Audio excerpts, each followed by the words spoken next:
Hey there, Joyce here. In today's video, we're gonna review this tabletop ironing board cover, and this one I got it sent out for review for my ironing board, and you have to be very careful of which size you choose. Just make sure that it's the right size for you. I feel like this one was a little bit big for my ironing board.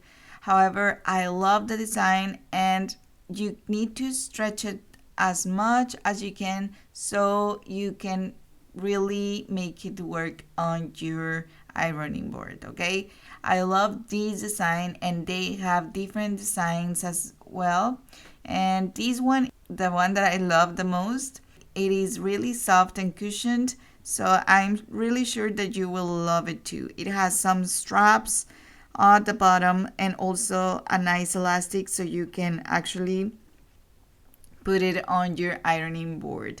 I feel like these, like I mentioned before, I feel like this one was a little bit tiny bit big for my ironing board. That's why you cannot see it very well flattened, but I am going to tighten it more with these straps that it has and just pull it up as much as I can so I can have it very tight and nice on my ironing board. This is how you will be putting the straps on it so it won't move when you are actually ironing. So these steps are very important.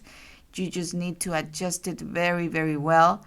And look at that design. This is really nice. It has some hangers right here, some ironings, and a few things that you will use on your laundry room.